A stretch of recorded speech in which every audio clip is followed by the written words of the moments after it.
And talking of which, former Twitter executives are offering a mea culpa on their handling of the Hunter Biden laptop story. Finally, the former Twitter safety chief says in part, we didn't know what to believe. We didn't know what was true. There was smoke. And ultimately, for me, it didn't reach a place where I was comfortable removing this content from Twitter.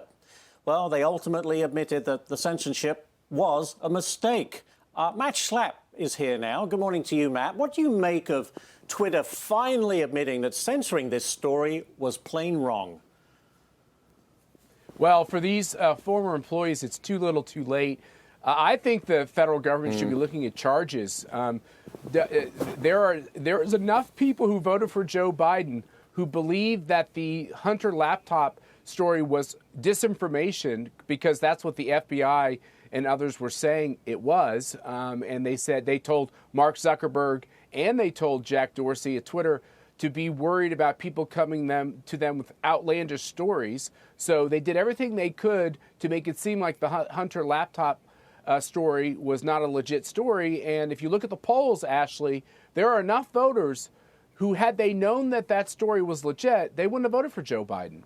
And so Twitter in and of itself affected the outcome of the 2020 election. It's why people in this country, at least those out there who share my politics, have been so upset about the ability of elites to affect the outcome of elections. We've got to get this solved. I think Elon Musk, he might not be a perfect man, but he is the most outstanding American who's standing up to say, okay, we got to solve these problems.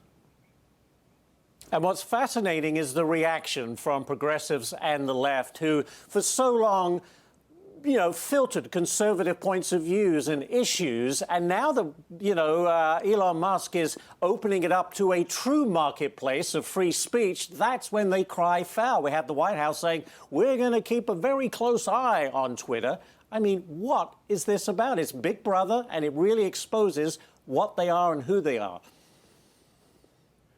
Yeah, two things. First of all, the deep state, which I never would have used that term a couple of years ago. It sounds fantastical. But the FBI under Donald Trump went to Twitter and went to Facebook and told them that they should suppress these stories. So Donald Trump's own administration was trying to prevent him from winning. Think about that. Shows you how crazy all this is. Now you have major U.S. corporations who have gone woke, starting with GM, saying that they won't deal with Twitter because Twitter now believes in the concepts of the First Amendment ruling at their organization, where people with different points of view can have accounts and express them. If the mullahs in Iran can have accounts, why can't people with controversial opinions in America have accounts? And this is the insanity of woke corporations. And I'm telling you, this is not going to end well for these corporations, because you can't keep fighting your customers over their values.